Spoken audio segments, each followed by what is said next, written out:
So as Eric said, I'm Cleve Mesidor. I lead the National Policy Network of Women of Color in Blockchain. But before Blockchain, I worked in Washington politics. I'm oh my God, I'm a Howard alumni. So when I moved here in 1999, moved to DC in 99 to go to graduate school at Howard University. And, I knew politics was always going to be part of what I wanted to do, but communications as well. I started, with an internship at CNN's Washington Bureau, which grew. And, then I actually, worked on Capitol Hill, worked in the Obama administration, and most recently, I even worked for the mayor of New York City. I was the first lady of New York City's, de Blasio's wife, the first lady of New York City's communications director. So politics is in my blood, but I would say, public service is what's really the driver. It's this really desire to make a change. And so, I was able to marry my public policy background with blockchain. So, on, I think 2017, when I left the mayor's office, I immersed myself into blockchain technology, going down this rabbit hole. And so, actually, I initially wanted just to be an entrepreneur and actually create a blockchain social network, decentralized, for disruptors, activists, change agents. And, while doing that, Washington started paying attention to blockchain and cryptocurrency. The IRS started wanting to regulate it. And so there were very few of us in the space who actually understood blockchain and had Washington experience. So I started coordinating with organizations like the Blockchain Association and leaning back on my background to connect with members of Congress, connect with the Washington players, just to try to focus on explaining this technology so that members of Congress are not rushing to regulate it based on the missteps of big tech. So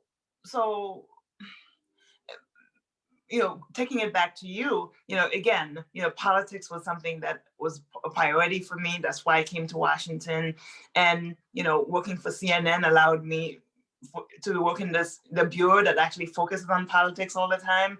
And I was fortunate that when I actually, went into blockchain, I was able to marry the two.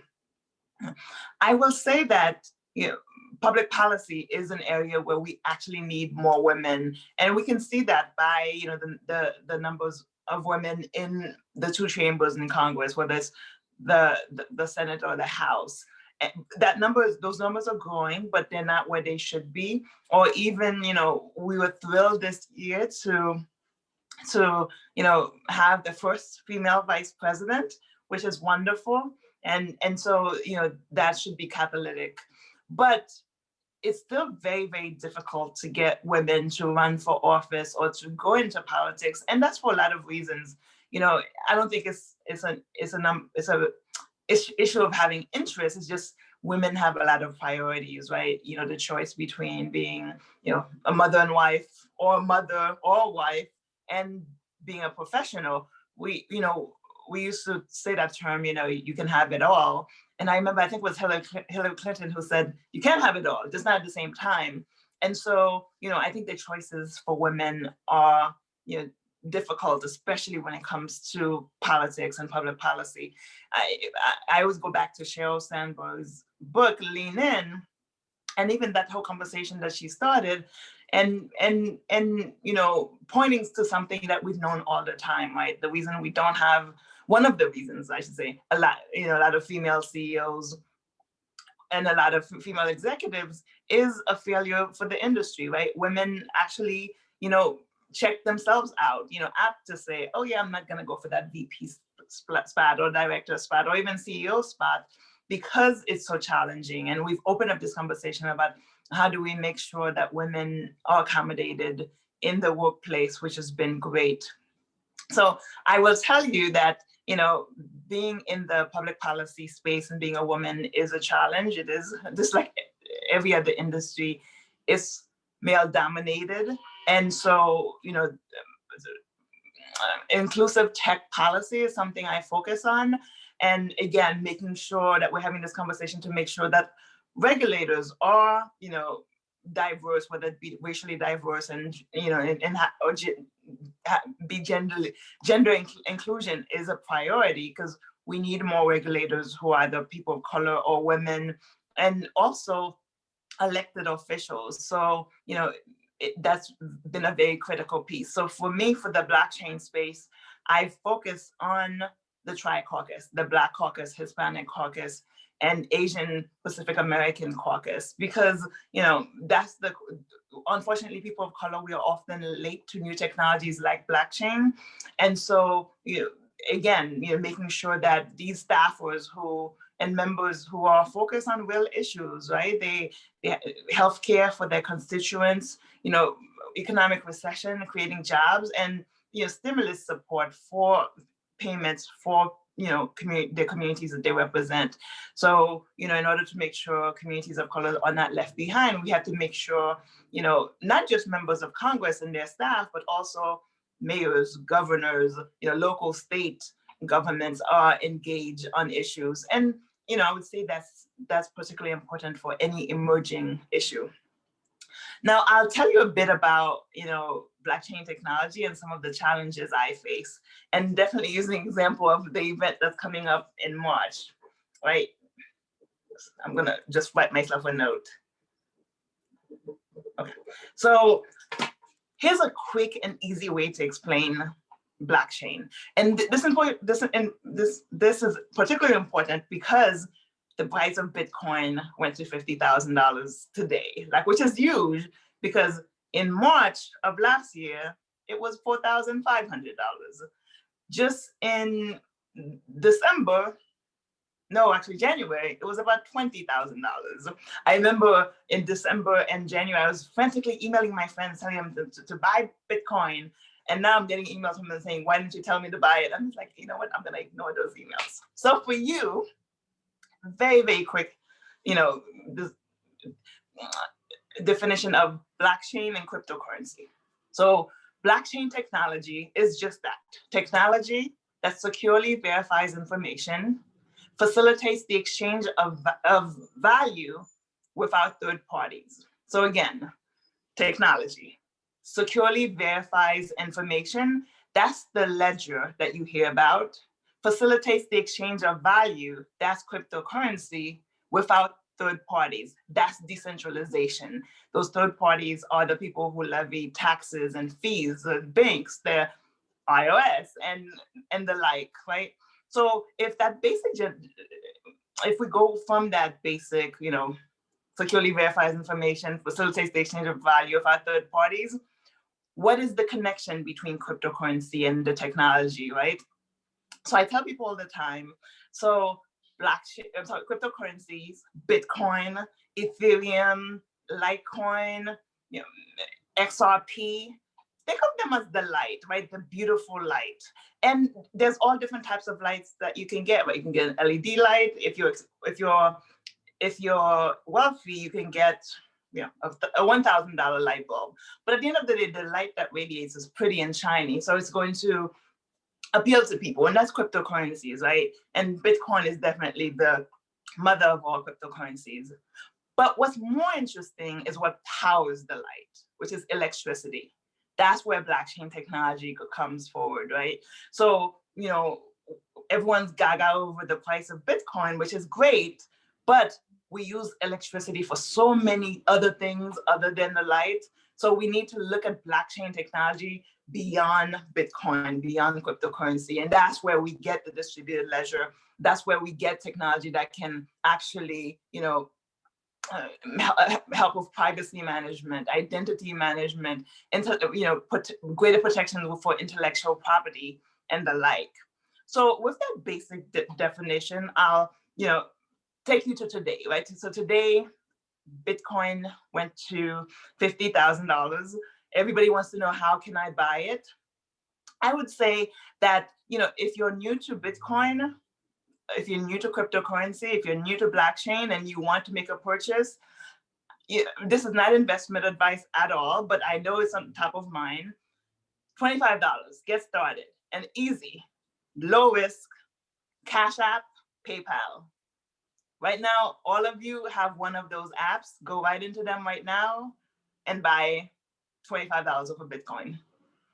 Venmo is about to offer it as well, so that will take some time. Cash App is the best way because Cash App has been doing it for the longest. At Cash App, you can only buy Bitcoin only. PayPal has about maybe 6 or 7 cryptocurrencies that you can choose from. And then if you want to go into deeper, a starter exchange for you to go to would be Gemini or Binance US. But again, I would say to you, because you already have a Cash App or PayPal account, make a small purchase there to begin with, because once you go into exchange, they're going to want to ask for your social security number, your ID, and that's not because of crypto. That's because of KYC. That's because of anti-money laundering. Those are the requirements for exchanges that once the IRS started paying attention, started requiring these information. So if you're not there yet, expect that when you go to exchanges like Binance US or Gemini. But I always tell people all the time, speculative investors or FOMO that we all have is great, but be tempered, right? Cryptocurrency is one of those things where, you shouldn't just jump into it. You should, do your research, but, start small. Like whether it's $25 or $2,500 or $25,000, you're right on time for cryptocurrency, and you can grow it into baby steps. Now, taking it back to public policy, I will tell you, it's a challenge, and I know I'm deviating quite a bit from Eric's outline, but I'll give you one of the challenges, especially when you're focusing on issues that are emerging technologies for one. So for me, obviously, I have a broad Washington background, but right now I'm focused on, engaging Washington officials around blockchain technology. And the event, I think Eric dropped the link on March 3 to 4 will be to commemorate Women's History Month. It will focus on women of color in blockchain, and it will focus on economic recovery. And the theme is that small business is the engine of the crypto economy, just as small business is the engine of the American economy. And that requires a little shift in thought that small businesses have evolved, right? We used to think of them as brick and mortar companies and mom and pops. Well, those brick and mortar companies and mom and pops have evolved, right? They've actually innovated and added technology. And then we've also introduced the gig economy and independent contractors and entrepreneurs and startups. And those tend to be very technology focused. So, and they, we think of these things as micro enterprises. Well, micro enterprises are the small businesses of today. They're certainly the small businesses of the crypto economy. Again, when you think about e-commerce and the like. So the conference will focus on, again, right now, this new Congress, this new administration is focused on economic recovery. How can, they have this conversation, as they're having this conversation about economic recovery, the way to think about how blockchain fits into this space, women of color fits into this space, is the fact that these micro enterprises are the small businesses that require, federal investment, right? So this way, they're not just thinking of blockchain technology and thinking about, Facebook is getting into crypto, JP Morgan's getting crypto. We have to regulate it because we don't want Congress, being so stringent that, yes, there definitely should be greater regulations of large players like Facebook and JP Morgan, but it shouldn't be at the expense of micro enterprises. So in order to have that conversation, we have to, show them who are these micro enterprises. So there will be a delegation of about 100 women of color in blockchain who will be part of this event. And we have members of Congress who are participating, the SEC, the CFTC, and the US Patent Office are going to do roundtables, again, to talk about this whole piece about small business, micro enterprises, innovation economy. Now, I said that there's a challenge when you're dealing with emerging economies, right? This event sounds great, doesn't it? We're commemorating Women's History Month. We're focusing on women of color who are who are the small businesses of today. Well, for myself, right, I'm organizing the event. I wanted members of Congress, and again, this is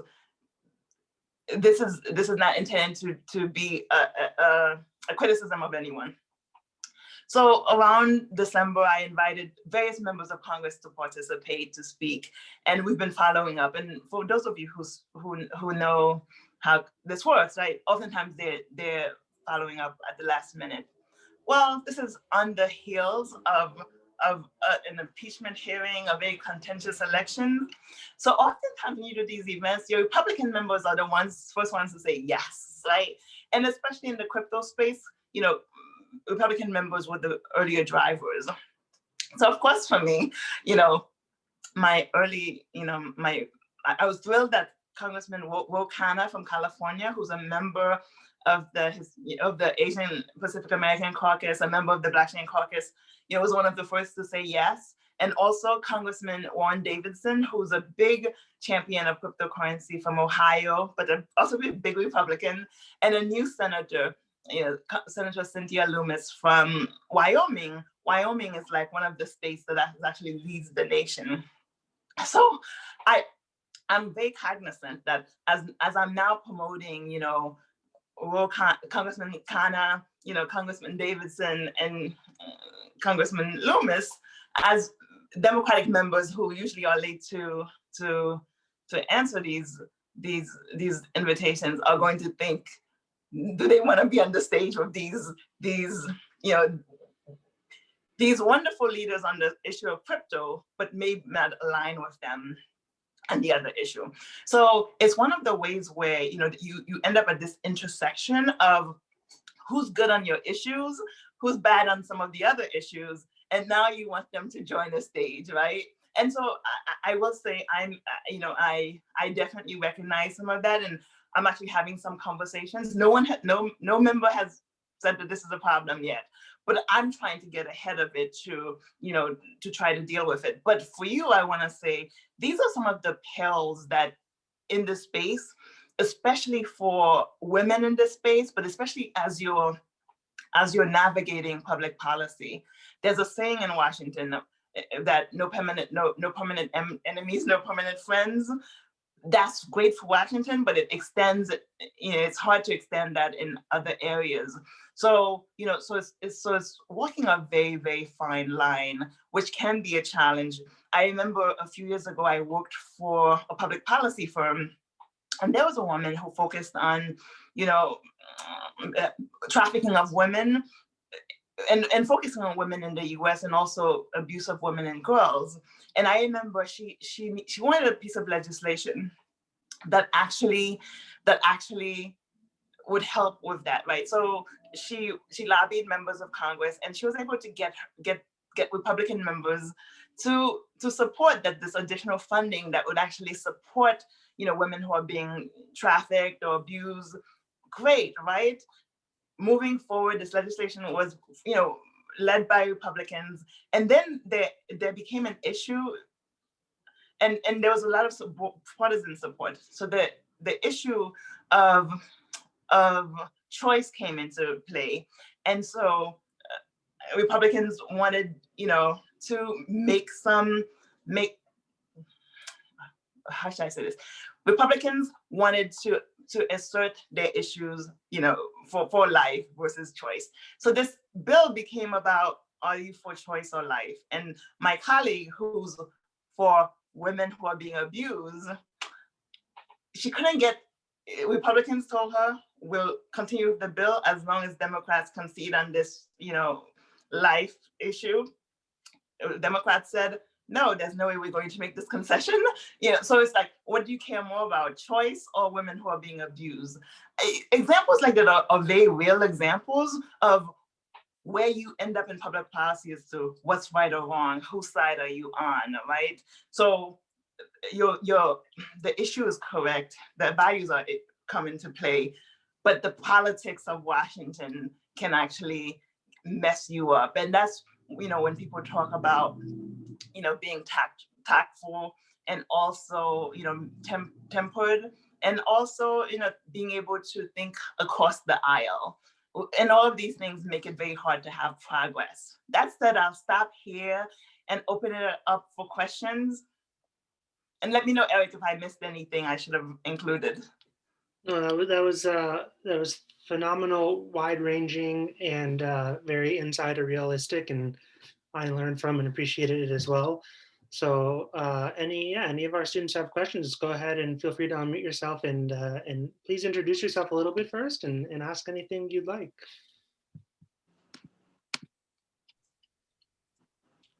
Hi, I can go if that's okay. My name is Maeda. I have a background in engineering, and actually you pretty much wrapped up the talk very interestingly at the very end. The politics of DC messes you up. But the question that I wanted to ask you is actually about the cryptocurrency that you mentioned, and you said buy $25 of it. So you see, I think the reason that the price keeps going up is probably because of that like mathematical equation that they're solving, and then that adds up to the cryptocurrency value. And so this past year, since it was COVID, do you think that it has an impact on it, that it has gone so up exponentially compared to the past 5 years? Maybe people had some, they had more time, and then they spend more time, and there were some aspects of their life going down. And then would you have this prediction for this year to come as well? Or is it going to be as safe to just, Yes. Great question. I'll break it up. So cryptocurrency and blockchain are here to stay. They're not going anywhere. The federal government uses it. States like Ohio and Pennsylvania allow businesses to pay their taxes in cryptocurrency. Miami is a great example of a city that's actually trying to even use their taxes towards cryptocurrency. Major universities, Harvard University, Princeton, and others are investing their endowments in cryptocurrency. So this thing is not going anywhere. A great example of why it's not going anywhere is a project that exists on the IBM's blockchain. A few years ago, you all remember the salmonella issue of lettuces. Nobody could, it just kept happening every year, and everyone was like, what the hell is going on? Well, for Amazon, which was a big distributor of foods and stuff, sorry, not Amazon, Walmart was at the heart of this issue, right? Because they couldn't figure out, and at the heart of the biggest problem was, where did the lettuce come from, right? Because you get lettuce, but how do you know where it's from? And so a few years ago, Walmart asked its distributors to use blockchain to track and trace. And they said, no, my God, that makes no sense. And the distributors complained to the FDA. The FDA said, let's look into it. The FDA determined Walmart is correct, and insisted that the distributors start using it. And now that's a big program in the food distribution system to use blockchain for track and trace, right? Because now you can actually, again, it's the distributed ledger, securely verifies information.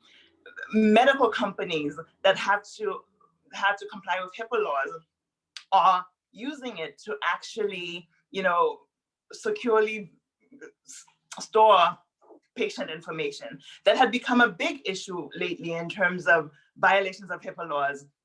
So cryptocurrency and blockchain, here to stay, not going anywhere. Cybersecurity is using it, right? So cryptocurrency is where the volatility comes in, because the volatility you're talking about is around cryptocurrencies. Right now, there are actually thousands of cryptocurrencies, but you only hear about Bitcoin, right? Which cryptocurrencies have staying power, that's unclear.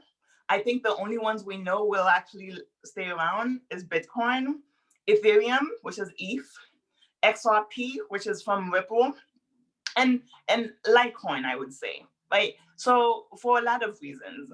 So, and and because the space is so new. So, but going back to the heart of your question in terms of, I do want to say I'm not providing investment advice. You know, again, I know the interest is Bitcoin, so, and I'm telling people just use $25, but the price of Bitcoin, right? It keeps going up. For most people who don't know, Bitcoin was created in 2008. If you remember in 2008, that's when President Obama was elected, but that was also the global economic crisis. Lehman Brothers fell, AIG fell. Globally, we realized that our financial system was built on sinking sand. And so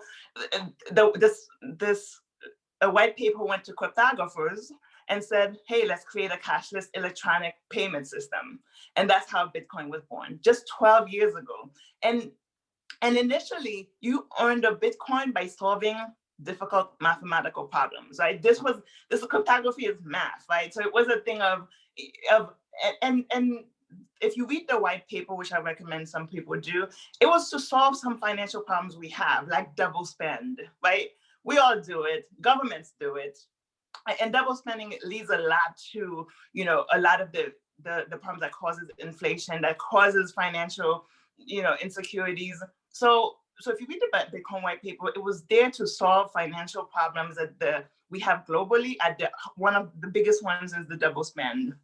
So it wasn't intended just to be a random crypto coin. It was intended to be a cashless electronic payment system that actually solved for some of the problems that are inherent in the US dollar or the fiat, wherever you are at. At some point, everybody just got so enamored with solving these problems. I think it was 2011 when Bitcoin actually had a price. Before, people were just accumulating it. It was just props. I'm that smart. I did it. Then 2011, it was worth $1 because all of a sudden, you know, the proliferation was just people earning it. And so once it became $1, people started buying pizzas with it. A marketplace started. People started saying you could buy a house with it. And of course, you know, we know criminals started using it, just like they use the dollar and everything else. And then I want to say it was 2015 that it became like $700. And then people started paying attention that it's in 2017, for the first time, it hit $20,000. And we know that there was a self-correction, right? Because it went from December 2017 to be $20,000 to dropping like within the next 6 months to like $5,000. And again, that's because so many people jumped in and jumped out. What, at the heart of your question is, what is causing the volatility? People will tell you a lot of things. I will tell you, nobody knows. The space is too new. Even people who do financial analysis cannot tell you what is driving the price, other than the fact that at the end of the day, you know, this is built on trust, right? A electronic financial, a digital coin was created and people started using it. A marketplace evolved organically. So this is not a pyramid scheme, but the volatility is because we don't have enough information to tell you what's causing the ups and downs. I will tell you, we do know that people are manipulating the price, right? And people heard, you know, recently that Tesla, Elon Musk bought $1.5 billion of Bitcoin. That is to manipulate the price, right? It's going to jump. Now everybody's going to jump in, right? And then the price is going to go even higher because Elon Musk, and I'm sure he's going to sell when it's at the highest, right? But just, you know, just for regular people who buy it, they're going to be like, yes, I'm going to. But there has to be a course correction, right? When one individual, one company buys 1.5 billion, that's not driven by the marketplace, right? That's not driven by the crypto ecosystem. So there's gonna have to be a course correction. But the price of Bitcoin is gonna keep going up. Here's why. That white paper in 2008, there's only 21 million Bitcoins in circulation. That means if you don't own a Bitcoin by this decade, you will never own a Bitcoin, which is why they compare it to gold, right? It is that type of limited edition thing. There are cases where soccer moms are pulling their monies together to buy one Bitcoin. There are people who predict that the price will be $100,000 by the end of this year, even with some course corrections we anticipate. Again, not for any other cryptocurrency, for Bitcoin specifically, the cap is a big driver for why this is so profitable or important. Because the white paper was written to solve the financial problems, but it wasn't intended to actually just create something willy-nilly. The reason that there was a cap was because you can't just like, it wasn't intended to be something like the fiat where you're just printing money when you need it, right? So there was a limitations in terms of the circulation. So that's why people say the price will go like gold, because again, most people will never own a Bitcoin in their life, right? And the good thing about, really quickly, again, not investment advice, because people ask, Bitcoin, any cryptocurrency, it's like layaway. You don't have to buy a whole Bitcoin. You don't have to buy a whole Ethereum or XRP. Well, Ethereum is ETH. So in any cryptocurrency, the way you start is a wallet, and each cryptocurrency has its own wallet, right? So if you buy $25 of a Bitcoin and the price is $50, you divide $50,000, you divide 25 by 50,000, and you'll get that fraction of a Bitcoin. So at the time you buy it, you're getting a fraction of it. So that's why you can own, 1/10 of a Bitcoin, 1/5 of a Bitcoin. So you don't have, because your value is still going to go up. There are some people who will never own a whole Bitcoin, right? But they'll own half of a Bitcoin. And that enough will be enough, to get you the value that you want, but also participate in this economic revolution. Sorry for the long-winded answer. Wonderful. Thank you so very much. Go ahead, Laura. Yeah, so I am Laura. I study political science and I have a background in like security studies. 2 years ago, I decided to go for a development batch in cybersecurity. And I wanted to ask more about the regulations, because they went on and on about the hypothetical 51% attack and, how that could disturb the system. So, I want to know more about that balance between regulating the big tech companies and still giving hope for the micro enterprises. Yes. So I will tell you, I'm on the board of Value Technology Foundation. And Value Technology Foundation, their focus on blockchain is about cybersecurity, defense, and military applications. So this blockchain is this space is very unique because it's a technology, it's an industry, and it's also an asset class, right? So there's many access points. So for Value Technology Foundation, they focus on military applications. And last year, in the National Defense Bill, the NNDA that actually just passed in December, right? And I think people remember that Trump threatened not to pass it, but it had never been not passed. And so in the National Defense Bill was the first bill that actually became into law, a provision that actually called for the national defense applications of blockchain. So there's a provision in there and funding in there to actually just do that. So I would recommend that you take a look at the work that Value Technology Foundation is doing. They're actually planning a conference in September that's going to focus primarily on cybersecurity and the application of blockchain there. So the way that blockchain is being used in the cyberspace, it varies, right? It's everything from, obviously, because it's secure, it's encrypted, so to secure information. But I would also say that the illicit use of cryptocurrency is very real. Like we know that it's being used for human trafficking, terrorism, but so is the US dollar, right? So is any type of money. So what people don't hear is the fact that the crypto community, the blockchain community, is working with law enforcement, not just at the US level but globally, to actually track these bad actors. So one of the great things about Bitcoin or cryptocurrency is the anonymity it gives you, right? So, your wallet is a number, right? It's not Cleve, Mesidor. You can track a wallet number, but you don't know who it belongs to. But if you follow the numbers, you follow the wallets, you can actually start understanding where the wallet is going. So the crypto community, there's one company I would tell you to look at is called Chain Analysis. Chain Analysis, one word. Their whole focus, they get a lot of government contracts. They use their blockchain to help defense, but also to track illicit use of crypto. If you remember, during the insurgents that just recently happened, people said that Bitcoin was used to fund, and it was a small amount of Bitcoin, but it was Chain Analysis, a blockchain company that helped the government to realize to find that this small sec was funded by Bitcoin.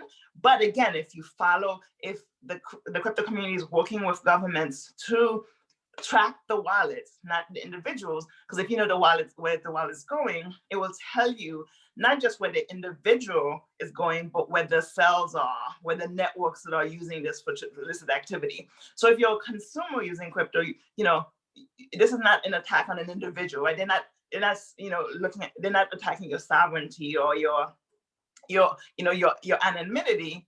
You're tracking where the wallets are going, where there's a concentration. You're sharing that information with law enforcement to be able to stop some of this illicit activity that nobody wants. So I hope that's helpful. Obviously I'm not in the cyberspace. There are quite a few universities that their cyber companies are working on this. Accenture focuses a lot on the cybersecurity space. Accenture blockchain, they have a whole blockchain that focuses just on that. So I would say there's a lot of stuff out there, but Eric can share my information. I'm happy to connect you with Value Technology Foundation, but also keep you posted on their September conference. Thank you so much. That was amazing. Any other questions? Yeah, hi, my name is Sandra Kiplagat. I'm a third-year PhD candidate in epidemiology. My question is, when you hear words like blockchain, it sounds so very far foreign, for me, it's something I've heard of crypto and everything, but I've never felt the comfort. So my question is, how do we engage women of color in making sure that we get engaged in this type of, because it's really important. And it's, as you said, there's cryptocurrencies kind of concentrated within the the minorities. Well, I'm not, yeah, but I'm just saying very few people. So how do we engage? Because I feel it seems so foreign, and yeah, so that's my question. Okay, it's a great question. I'll start it by saying that as a member of the crypto community, I first learned about it in 2013 when I was in the Obama administration. I've been involved since about 2015, 2016. We have done a poor job of educating and training people. It's interesting because most people, when they first learn about crypto, and people who see themselves as crypto experts today, there wasn't an infrastructure when they first started, right? You'd go to a meetup and, somebody would tell you about this thing. So you keep coming back to the meetup. Then, there was a time when you could call the CEO of, a company and just say, a blockchain company, and say, can you just explain this to me? Right? So it took, and I will tell you, it took me 2 years to get what this thing is. And I do a newsletter that Eric mentioned just to keep myself posted, because every time it's forever changing. Off the onset, the crypto community, we've done a terrible, terrible job of educating the consumers, elected officials, and that's one of the barriers to mass adaptation. Crypto, the white paper that launched blockchain and Bitcoin was launched in 2008. Black and Latinx communities have been part of blockchain since then. We are never the ones you see, right, on the news or at the conferences. But I will assure you, the fastest growing demographic in the crypto ecosystem is women of color. It is the micro enterprises who are building products and services on blockchain. As I mentioned, blockchain is a technology, it's an industry, and it's also an asset class. So there's many access points, right? So there's a lot of focus on, the technology in terms of developers, especially creating Bitcoin developers, because every blockchain is different. So there's a Bitcoin protocol, there's Ethereum has its own protocol. So every blockchain is different. So, but right now there's a big focus to grow the Bitcoin developer base or blockchain developer base to make sure we, again, so new, no one has a degree in this stuff, right? So just 12 years old. So I understand that, but we know that there are a lot of,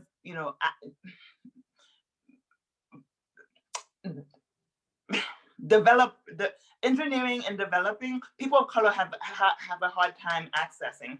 I'm actually talking at South by Southwest next month and about diversifying tech. And one of the things I'm going to point out is the fact that all these tech companies, Google, Microsoft, they do career fairs at HBCUs and, universities like FIU with large, populations of communities of color, but they don't hire from them. And it's because of, they don't believe that these universities have the same caliber or pedigree as, MIT and Harvard, which we know is not true. So we've done a great job in terms of creating a pipeline of the next generation of developers and engineers from HBCUs, from FIU, from all of these schools, and the tech companies are not hiring them. And there's data for this. It's not speculation. We have data that shows this. And so, and really quickly, Google had an issue about 3 months ago, where one of their, AI engineers, Timnit Tabu, I'm always butchering her name, but she worked at Google. She was their lead person on AI, and she was pushed out. And so we had Congresswoman Yvette Clarke actually write a letter to Google and want an explanation, because we're talking about, the possibility of, AI uses facial recognition and, the potential of, just racial profiling and discrimination based on that. And Timnit, that was her expertise. And so why was she pushed out? And it looked like she was pushed out because of this big study that she had shown, where actually there are gaps for racial profiling and there are some concerns. And so, Google had to deal with it. Google CEOs actually doing, going to the HBCUs to, reassess their commitment to diversity. But if you're not hiring from these universities, and if you're taking actions like, pushing out, a Black developer that's actually pointing out the issues, then we have a problem. Going back to your question, as you can see, I can go be a bit long-winded. People of color, Black people, Latinx people, these innovators are part of cryptocurrency, are part of blockchain, have been there from the beginning. For the reasons I just mentioned, access to the developer space has been challenging. But when you look at the entrepreneurs, the startups, the people, one of the areas where there's a lot of people of color are in the NFT space, non-fungible tokens. So it's really the creative sector where creatives are using it for art.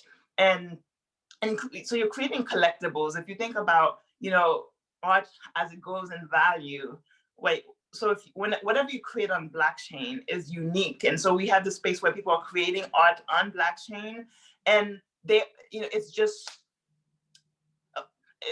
they're creating art on blockchain, and the value is going like crazy. You're not going to get anything tangible, right? Because again, cryptocurrency doesn't have a physical component, but people are paying millions for these unique pieces that are being created on blockchain. So we need to do a better job of engaging and doing outreach to women of color broadly, understanding that women of color are part of that. And that's why I'm in this space. I'm doing the event on March 3rd and 4th to spotlight the many women of color who are in this space.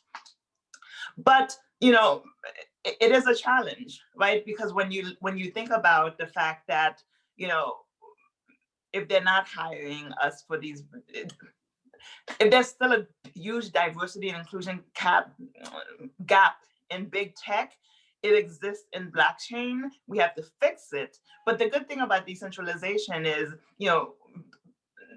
the revolution in crypto is the fact that crypto is community owned. Crypto is owned by no one and everyone simultaneously. We have no idea who's the founder of Bitcoin. That white paper in 2008, it was anonymously sent by somebody called Satoshi Nakamoto to a list of cryptographers.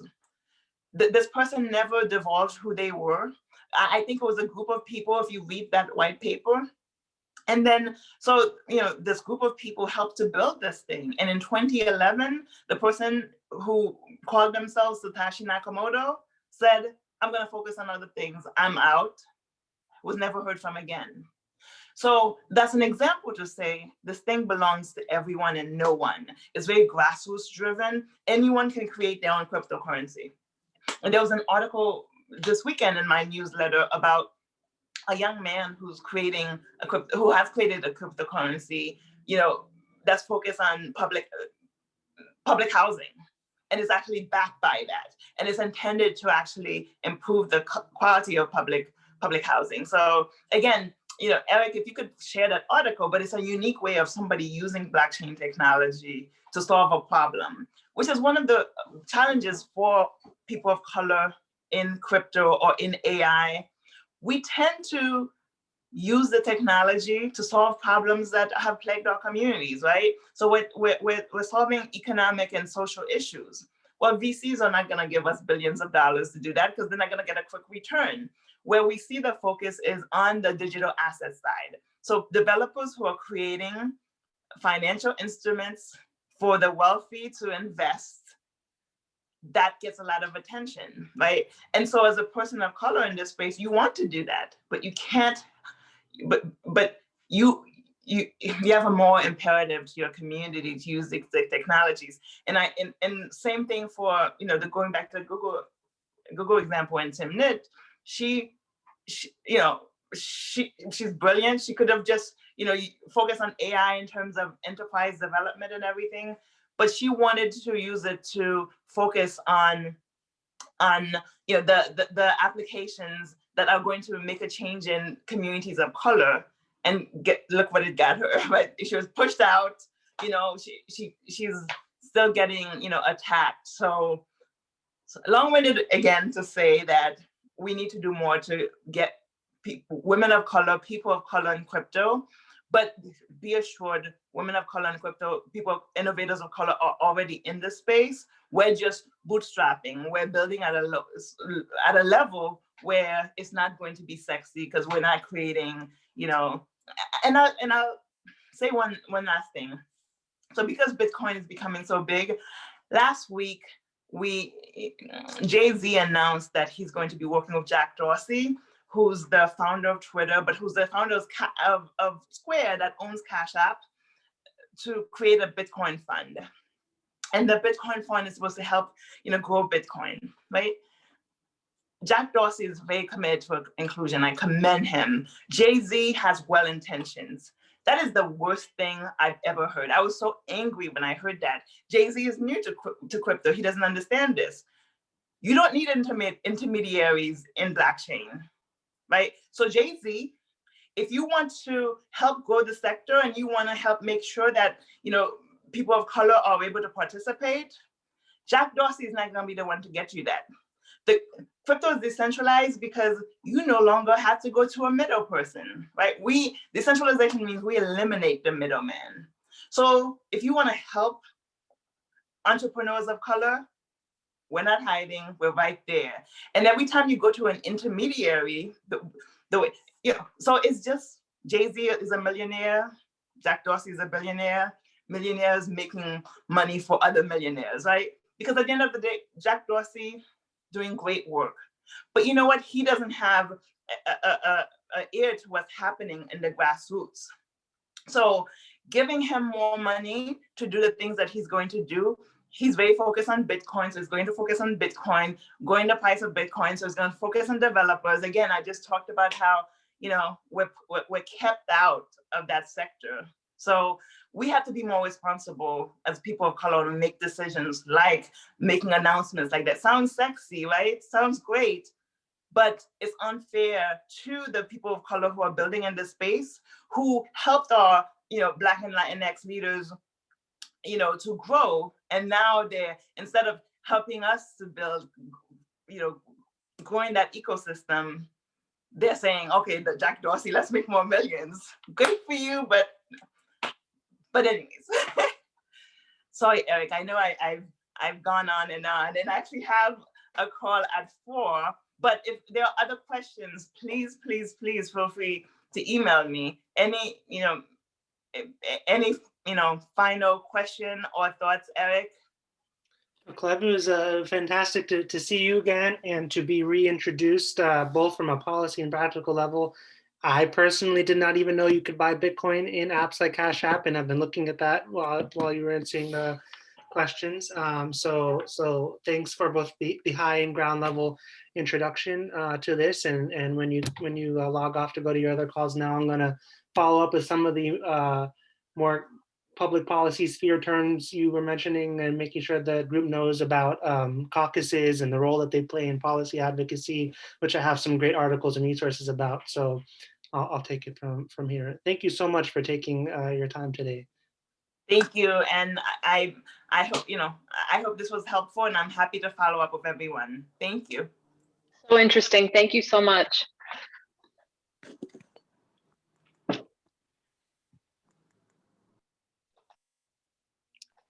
That was an education, y'all. I don't know about you, but I'm like, what?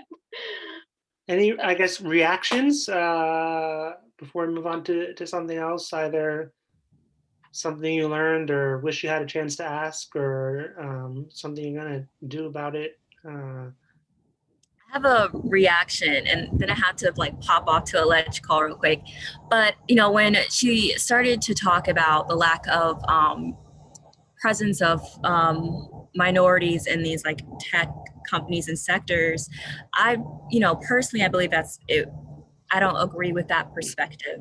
I was just looking at a public policy internship with Tesla that emphasizes that they're looking for, women, people of color, et cetera. And I've seen that across the board. Before I got involved with FIU and DC, I went to career fairs, and you spoke with people from Bloomberg and UBS, and they're like, we love coming to Hispanic serving institutions, HBCUs. I think a lot of the private sector actually realized that diversity and inclusion isn't a nice gesture. It's the answer to innovation. And as we spread this narrative of there's not enough and they don't want us because you're not from Harvard, that's not exactly the case. Thinking of the Emancipation Proclamation, 1865, years later people actually were able to embark on some gestures of freedom.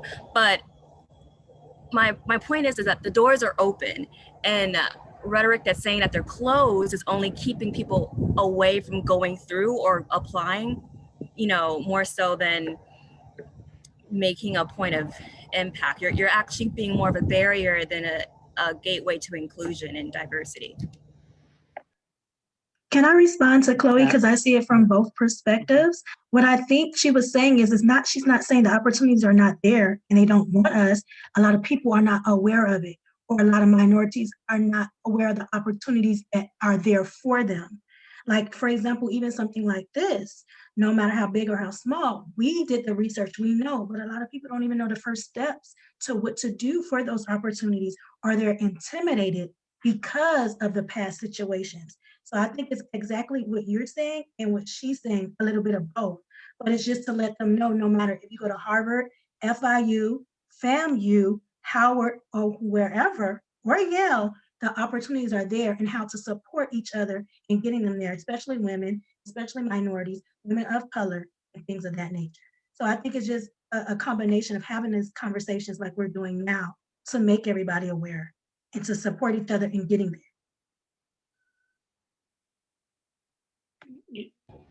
From my perspective, as somebody who everyday job does entail working with DC-based organizations in a talent pipeline and recruitment capacity, I do see examples of this. So when anyone makes a blanket statement like Cleve is making in terms of an entire industry wants or does not want, FIU students or any other group of people, it's going to be true in some places. It's not going to be true in other places, but not necessarily in tech space, but in policy spaces, I deal with organizations here in DC where we have some alumni granted. So to Chloe's point, that does not mean that there is not space or desire for students like ours. But now that I have alumni in certain organizations, I hear things like that they only do go to career fairs at certain schools. There's one particular organization that really irks me, that their internship program literally says you have to go to a DC based school. So they're on paper explicitly excluding any of you all from interning at this organization just by doing that, because they see it as convenient for them to deal with local students, and they see it as those local schools have provided them good enough talent. But then my alumni at the organization tell me less explicit and less on paper that even within those DC-based schools, they don't send a recruiter to Howard to recruit for that internship. So, I think there's anecdotal, there's blanket statements, but there are organizations, whether they're doing it to be exclusionary or whether they're doing it to be lazy because we can go to these schools and get what we need and it's easy, or more likely than not a combination of the two things. There are barriers to how people are recruited and how they're selected and how they're respected and maintained once they're there. So. Yeah, I think to add on to that, I also have felt like, or I've heard about these accounts of like, yes, there's recruitment of individuals, but is this spaces really being inclusive? So we're seeing a lot of like, as the teammate Gabriel message, and a lot of people I saw on Twitter was saying they were leaving Google because they didn't feel included. So it's having that, are you trying to be diverse or are you trying to be inclusive in these spaces? Yeah, absolutely. Diversity is just the number of how many of who is there, but being there and being accounted for is only barely the beginning of what's best for that organization and what's best for society. Am I wrong in thinking that this is the first time that the entire group is in one Zoom call as opposed to these? So I think, Carrie, if you agree, I'd like to do a quick little how the badge works intro, like what you should see in your Canvas already, but then we can use the remainder of the time for introductions, since though they've been introduced to the two of us and their smaller groups, not necessarily to everyone. Yeah, definitely. And because I think almost everybody is in the WhatsApp group, but as you joined and introduced yourself, then other people joined later. They didn't see what you already put there. In WhatsApp, you can only see what's in the chat from the time you join. So I think that intros definitely are in order. And as Carrie and Chloe and any other former flying participants can attest, you do a lot of introducing yourself across the 3 days, so it never hurts to do it over and over a little bit. But I have vowed to myself to mention how our digital badge works from the very beginning, because the earlier that you know what you would have to do to earn it and know what type of content to look out for across our sessions, including our pre-sessions, to write good answers, the easier it'll be to do, and the more you're prepared to take notes on it. And I also want to tell you about our DC Ready online course as well. So the DC Advocacy, Communications, and Careers Digital Badge, this is something that you can optionally choose to earn through your participation in this program. It looks like this. If you've not engaged with an FIU and DC digital badge before, once you earn it, you get your own customized link to verify that you've earned this badge. Anyone who clicks on it can see how you earned it through a fly-in, what kind of assignments you had to do, and what learning outcomes it's supposed to demonstrate. I've also recently learned that you can actually officially link this to your LinkedIn, so that under the certifications section of your LinkedIn, you can type in, you can put that link to your badge and like the badge number from the Acclaim platform that you earned it on. And that lists it on your LinkedIn with a picture of the badge and the badge number, and someone could click that and go see the verification. So this is a way to show off to other people what you learned as a result of this badge. I believe, if I have not been lied to or misled by the office that manages these badges, all of you should already have access to one. I have 3 sections, but one of these in your Canvas. If anyone immediately has been in Canvas today and knows that you do or do not have it, feel free to let me know, because I don't have a way of really checking. Hi, Eric. Hi, Carrie. Actually, it is there. I did go through and I did see it. Perfect. So I'm I glad have to know number that. 2. Are we supposed to have the number 2? Does it matter which one? So far you should only have one of these, and which one, what the number on yours would be, I don't know, because there have a few different blinds going on. But if you see any one of these, you're set. So now that I know that they've enrolled people, if any individual person doesn't have it, message me so I can look into that. But so far it sounds like they've done what they're supposed to do and enrolled you. Now, if you choose not to do the badge, all you have to do is ignore it. It'll eventually go away. But if you would like to earn the badge, basically what happens from here is there are, I believe, a total of 4 assignments. No, that's announcements. That's the wrong word. That starts with A. There are a total of 4 assignments. And so what I would recommend is reading what the assignment is now, because the way that this is easier on you later is that you are writing about the stuff that you learned and heard from guest speakers. And so if you know what type of stuff to listen for, you can answer it. So big picture here, one of them is about policy, one of them is about communications, one of them is about careers. So, hey, that's what our pre-sessions are about. You're gonna get a lot of content just about pre-sessions. One of them is also a final overall reflection of the entire program. That one you should do all the way at the end. There are no rules about when to submit them. I mean, if at any point you feel that you have enough content to respond fully to the prompt, then by writing a whatever word essay on communication strategies you've learned and how you're going to use those, then you could submit that after the first day or the second day, or you could do it all at the end. But the reflection should be done all the way at the end. I do use this rubric, and I'll tell you why I use the rubric. It's because I might have developed this particular badge, but badges are a thing that a different FIU office manages and tries to maintain consistency among what they represent. So I have to actually grade it based on this, and they keep track of what you submitted and how it was graded. And I do fear that one day, if I start just giving everyone full points automatically, they will take away my ability and right to give out badges. So I say this to say that if you submit everything that answers all parts of a question, you'll have no problem. So the example I'll give here is this communication strategy says, what communication strategies did you learn? And how will you use them in your future issue area advocacy efforts? If you don't mention anything about how you plan to use them, then it would be difficult for me to give full marks for that.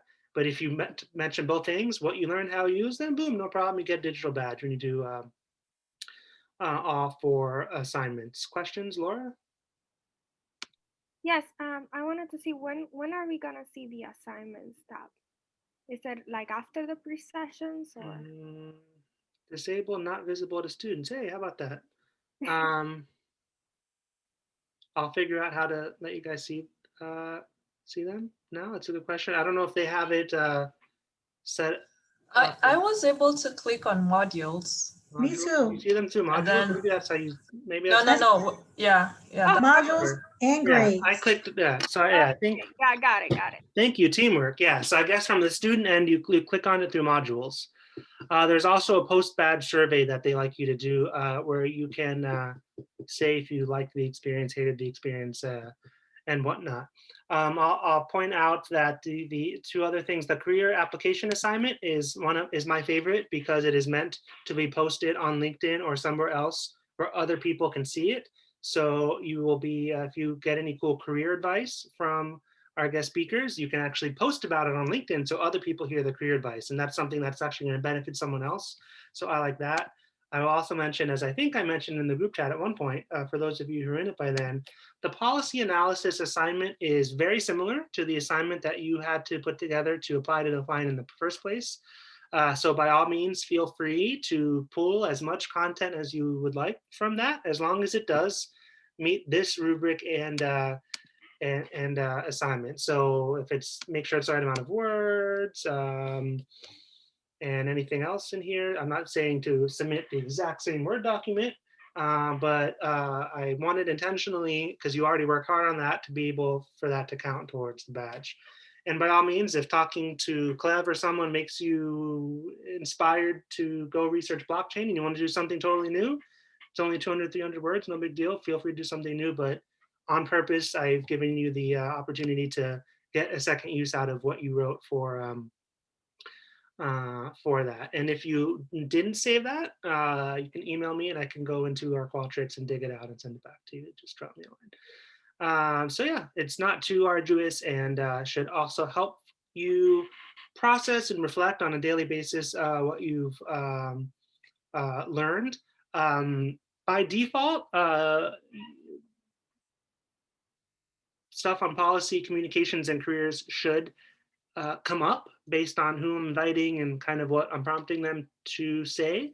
You know, but I suppose if you know that you're going to have to write about career advice or communications advice, and there's someone who the topic of where they work is really interesting and communications hasn't come up, and you want to ask them, you know, how do you communicate your policy stances, or what career advice do you have?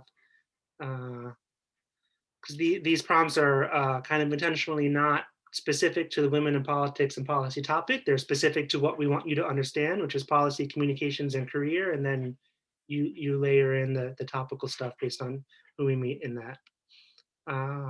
Any other questions about that?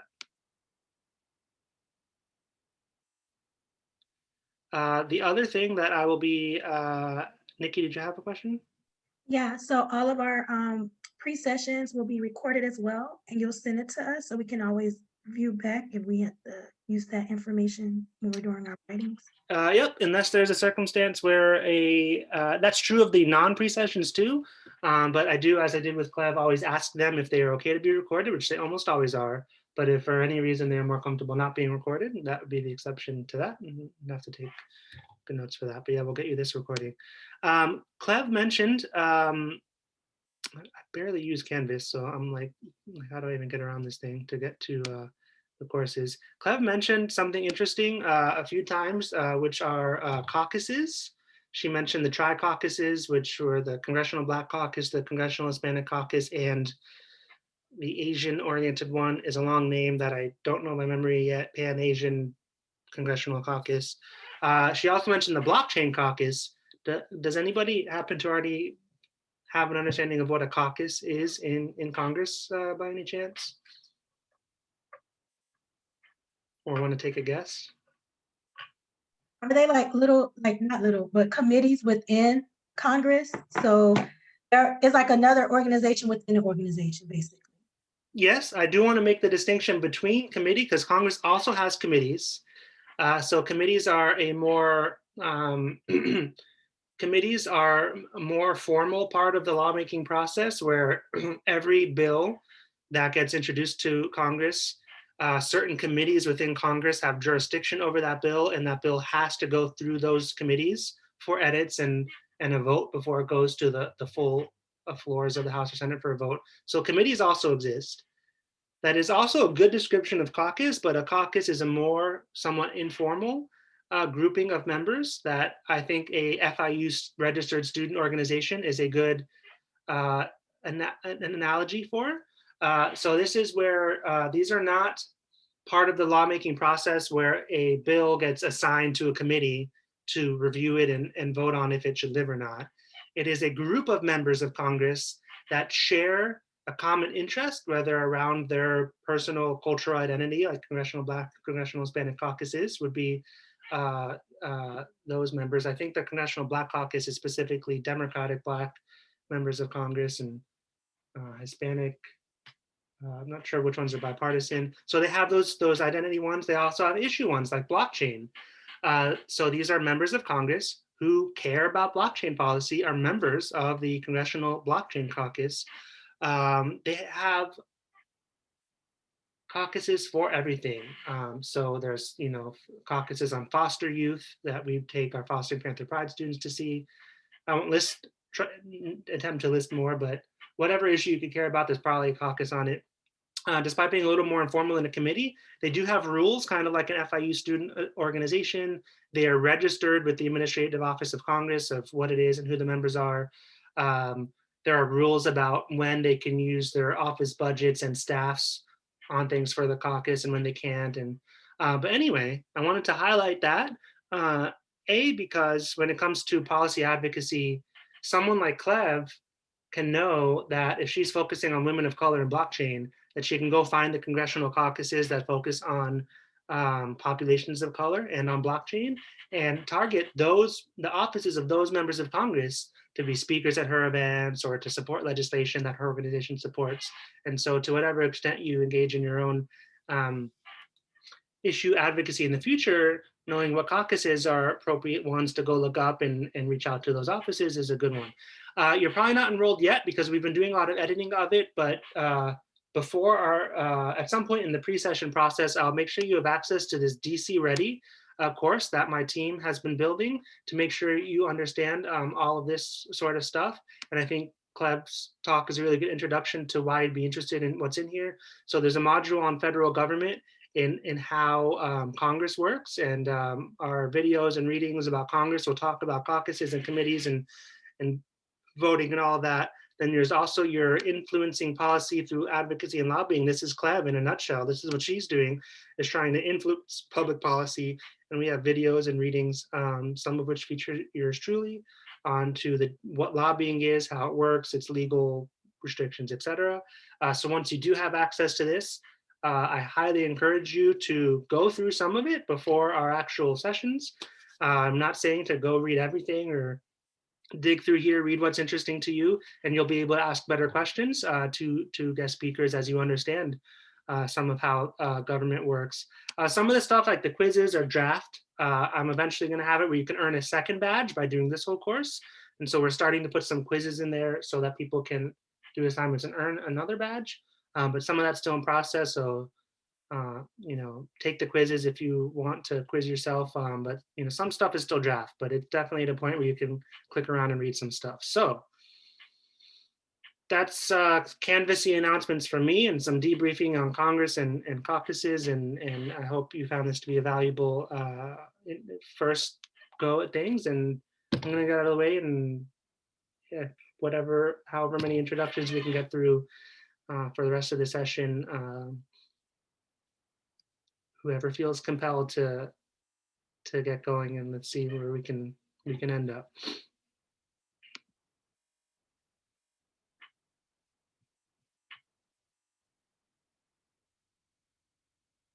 I'll go first.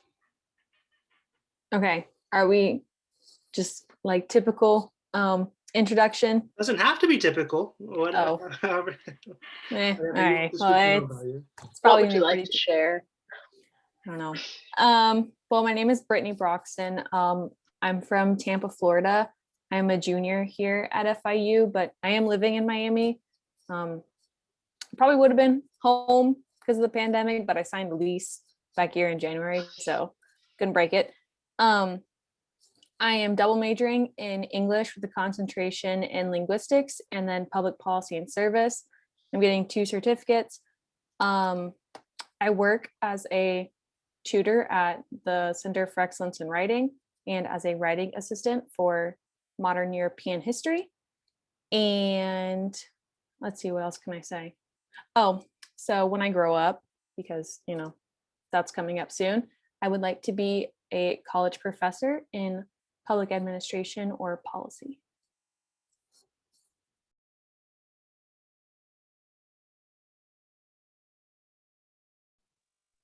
We only have 10 minutes, so let's try and shorten the gap in between. I'll go next. My name is Nikki Asmo. I am enrolled in the Pathways program, which is the bachelor's and the master's. I graduated in April with my bachelor's, either December of this year or April of next year with my master's. I major in public administration. I also work full-time. I'm an essential worker. I'm a senior coordinator for CVS Health. I'm a licensed certified pharmacy technician going on 12 years now. And I don't know if I'm crazy or what. I just got inspired, similar to you, Brittany. I just recently reached out to Miami-Dade County School System because when I graduate in April, they're getting me prepared to possibly teach high school in August. I don't know. I think it's just a passion of mine. I think we're like, oh no, we'll never teach. But as you get more involved in your own education and your passion for learning, you kind of have a desire to give back. So that's one of my aspirations, or I guess like a short-term goal that's actually coming true type of thing. And then of course I'm here with you all, and I'm very interested with politics and women in politics and the influence we have, and want to get more involved and do more work with involving that. And I'll leave you with this. One of my favorite women in politics, besides FLOTUS, remember I gave her a nickname last time, Dr. FLOTUS, because yes, our FLOTUS is a doctor, and she still teaches. Maybe that's what triggered it. But I love Angela Rye. I love Angela Rye. If you haven't checked out Angela Rye, please check her out. But yeah, that's it. I can go next. Hi, I'm Maureen Thompson. I'm originally from Philadelphia. After raising 4 children, I'm finally back for my PhD, and I'm a candidate. I'm happy to say that. I just advanced to candidacy. I'm a candidate in the history department, and I write about environmental history, gender history, and my dissertation will deal with the history of the seed business. And my ideal or dream job would be working at either the Smithsonian or the National Agricultural Library. Congratulations, Maureen. For any undergrads, candidacy is you've finished all your classes, you finished any exams you have to do, and are moving on to your dissertation phase, which is a big deal. And congrats. I can go next. So my name is Jennifer. I am currently majoring in international relations, currently trying to add political science, go certificates in national security and Middle Eastern studies. I currently have 2 jobs. I am an essential worker as well. I work for Chick-fil-A as a lead trainer, and I also work with high school students trying to create community service projects that impact our community. I'm also a fellow for the school board member, Luisa Santos, and I'm also another fellow for the Intelligence Fellowship that FIU has. I do a lot of things. I'm a very crazy person. And I'm just really excited to see how I can create an impact. When I grow up, I want to be a foreign service officer. I'll go next. So my name is Hannah Sines. I'm from Miami, Florida. I'm a senior majoring in psychology and minoring in history. I'm currently a bookkeeper at a small school here in Miami, and then I'm beginning a mentorship program where I mentor refugees. I hope my future plan is to become a civil rights lawyer in hopefully DC or somewhere up there. But yeah. I'll go next. So I am Laura. I'm studying political science, and I have certificates in national security and human rights violations. I am also, like Jennifer, in the IC fellowship with the Jack D. Gordon Institute. I am currently doing a mentorship program where I teach future US citizens. I give them English and civics lessons so they can pass the citizenship exam. I am also doing Hacking for Defense internship where I help IC participants solve problems they have and they cannot, they don't have enough time to do. So I work on a team to solve their problems. And when I grow up, I want to be in the IC. I want to be an analyst for the Department of Defense. The DIA, which is in the Department of Defense. And I also want to be a human flight lawyer. It's those 2 things I want to do because I'm not letting anyone tell me that I can only be one thing. I will do everything I want. So yeah. Well, I continue. So my name is Natalia. Hi, everyone. I'm from Argentina, but I've been in Miami since 2002. So this is my second home. I have a bachelor's in international business, all my career in that aspect. And then I did my master's in global governance at FIU, the graduate certificates in national security study in the Middle East to change careers. I've been volunteering in the Middle East and in Honduras with refugees, with migrants. And now I'm a PhD student at INSIPA, in international relations. And my interest is foreign policy, everything related to immigration, refugees, human trafficking, and the areas Israel, Palestine, the Middle East more general, and also Central America. And I see that I share many things in common with many of you. So very happy to share this space with all. I can go next. My name is Maeda Mozneb. I'm from Iran, and background-wise, I started with my bachelor's in mining engineering. I got my master's in civil engineering, and I am a last year PhD student of biomedical engineering right now. It's been, I know, and it's a whole story there. But so that's why I'm trying to think and fit wherever I best can fit into the society. So, and with my personality and the way that I mean, our dean talked to me and everything, and I think this might be the route to go, figuring stuff out over here. I can go next. My name is Sandra Kiplagat. I am a third year PhD candidate in Department of Epidemiology. I'm originally from Kenya, but I lived in the New England area for 10 plus years. But I needed to escape the snow, so I moved to Miami. Yeah, I'm just looking forward to be engaged in this. Always wanted to move into DC and learn about policy, so I'm really excited to be with you all. Thank you. I'll go next. Hi, everyone. My name is Melanie. I am from here, Miami. I'm a religious studies major, and my future hopes is to mix religious studies with cultural studies and international law, and kind of be an advocate for women in marginalized religions and marginalized countries. I also work with FIU Embrace as a student academic mentor, and yeah, that's why I'm here, and I'm really happy to be with all of you inspiring people.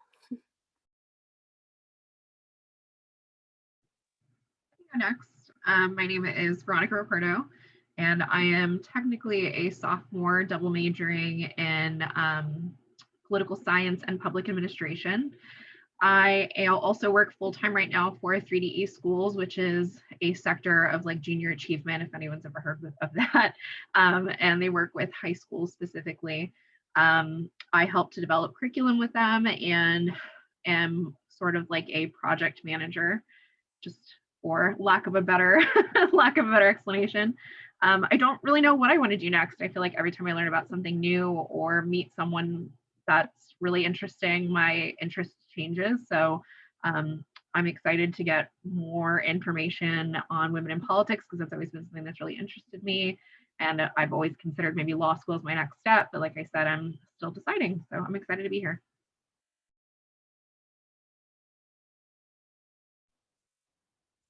Hi, I guess I'll go next. My name is Roxana Armunson. I'm currently an INR major, but I may switch it up and do an INR certificate and do a double major in women and gender and sociology. I'm also doing a certificate in conflict and dispute resolution. So I love, studying groups of people and disparities and inequality. And obviously to be able to create change, you really have to go into legislation and policy and all of that. So that's why I'm here. I'm eager to learn about everyone and absorb much information as possible. So yeah, thank you.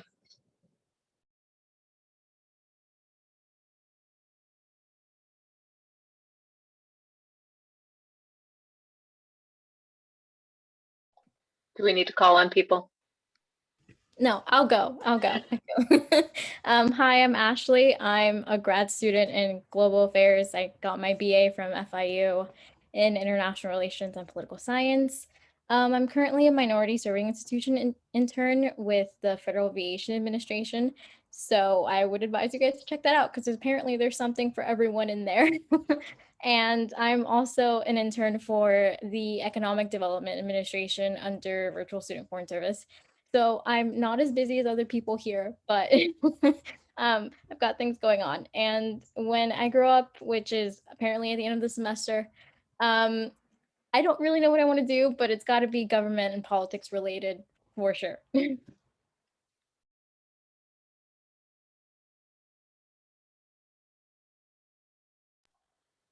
Jing, Jennifer. I can go. Hi, I'm Jennifer Bolton. I'm a PhD student in the Department of Nutrition and Dietetics. Right now, I am working on doing training materials and recruitment for a pilot study. It's in a pediatrician's office on doing the diet for infants and mothers. Yeah, I think, yeah, that's me. Hello, my name is Cindy. I'm currently pursuing my MA in Global Affairs from FIU with tracking globalization and security. I consider myself as a confident, determined, and self-motivated person.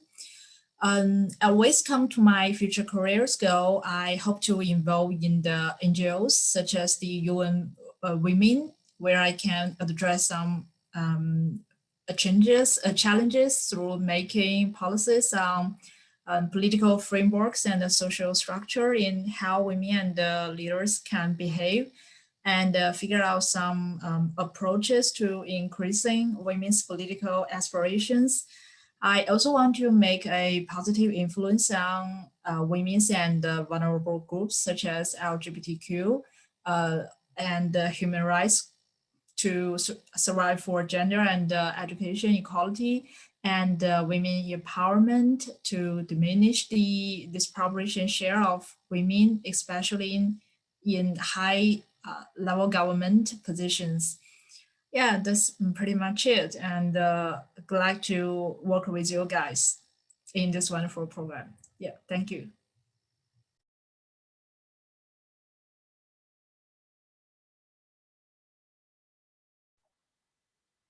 Did anybody not go? Jennifer, did you go? Okay. Sorry, I was getting emails at the same time. So if I missed anybody, did everybody go then? I think so. All right. Okay. Pretty good time. Awesome. Good job with your intros. We'll continue, as you know, as Eric said, throughout this process, through the pre-sessions and through the actual days of the fly-in program itself. You'll have an opportunity to meet a lot more amazing people, very much like Cleve. So when you're asking your questions, you want to be sure that you're giving a very brief introduction of who you are and what your interest in the topic is. So, you know, if it's related to your major or something that can stick with them to help identify you as they kind of go through. So be thinking about those things. Usually I tell people you don't have to say about FIU so much, but I think in this fly-in format, especially, it doesn't hurt to repeat that you're a student at FIU. I would just caution you about saying here at FIU because they are not here at FIU. So remember the context, and you can share what program you're in. I think, again, that, you know, it doesn't hurt for them to hear FIU a few times, and it doesn't hurt for them to hear what program you're in, because you never know where that might spark a thought for them about an opportunity for you. So, but thank you for your introductions. I liked everything that you shared, and I think we have such a great diverse group here of interests and backgrounds and what you all want to do. You're already grown up. I hate to tell you, but but you're going to be fine. All right, and I will provide more updates on the actual 3-day itinerary over the next 2 sessions. You can rest assured I've done a lot of outreach to congressional offices, federal agencies, and advocacy groups. I have a lot of positive initial interest, but the dates and times and who's speaking is still pending for pretty much every session. So stay tuned. Have a great rest of your day, everyone. Thanks, everybody. Thank you. Stay safe and dry.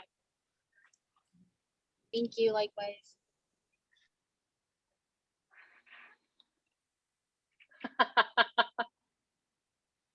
Yes, we do.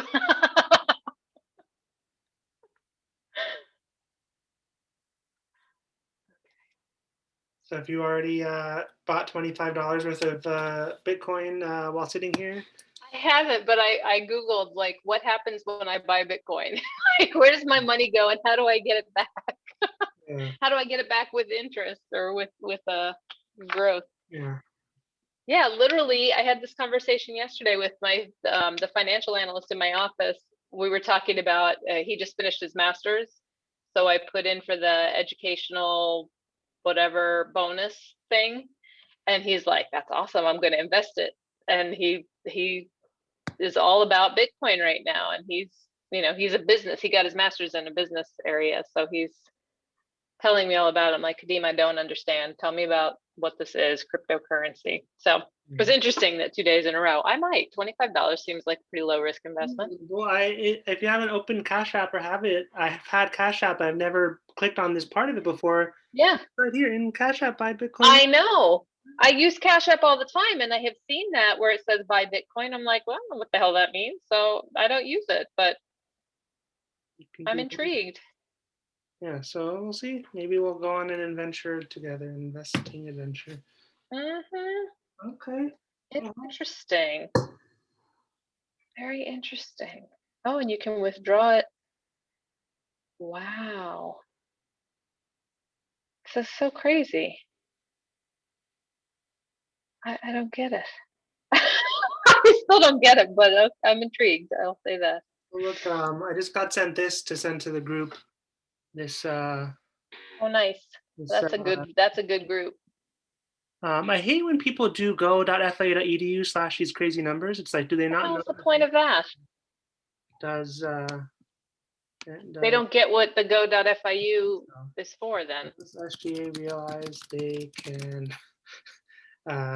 make? Oh, that's Sabrina. / and yes, Michelle knows. Very true. Whatever. Sabrina's my coworker, and I can tell her stuff like that. Oh, she is? What's her role now? Coordinator in our Miami office. I don't know what she does. I don't know anyone. I didn't know that. Oh, yeah, for like months now. Well, we're not there, so. Yeah, I mean, I'm not there. Yeah, but you work in the same department. I mean, not the same physical space, but you know who works in FIU government relations. So she's in government relations, or she's government relations coordinator. Is Kat still working there? Yeah. Even though she's moved? Yeah. Okay. Yeah, she's still on the team. Yeah, Sabrina seems to be focused on presidential transition stuff and tracking our appointees and what Biden transition folks are saying on FIU priority areas. Okay. I don't really know what the long-term plan is, but I suppose that's at least a full year's worth of stuff, really. But sure. I know that seems to be a lot of what she's doing. But yeah, she has a full-time gig on the team as student government president alumni seem to get, because Carlos is a SGA president and Anthony's an SGA president. Well, Sabrina was one of the sharper ones that we've had in the time that I've been around. Like, that girl she's very sharp. Yeah. Yeah. So. All right. I like your corgi. Oh. Thank you.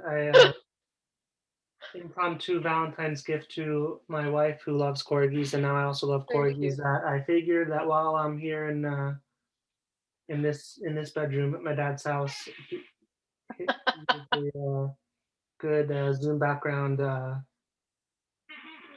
fun feature. What happened with the house? We close on next Monday. Oh my gosh, that went fast. We came down to Florida for 2 weeks, and when we get back on Monday, it's closing. Oh, so you're in Florida right now? Mm-hmm. Oh, nice. Okay. I'm in my bedroom at my dad's house in Pembroke Pines. Oh, okay. Oh, you're right down the street from me. I'm in Hollywood. Yeah. Okay. Well, welcome back. Thank you. Sorry for the weather, but at least it's not what's going on in DC right now. So. Yeah. Could always be worse. Excellent. Well, that's exciting. Congrats. Thank you. Thank All you. right, friend. See you next week. All right. Let me know if you need anything in the meantime. Okay. All right. Okay. Bye.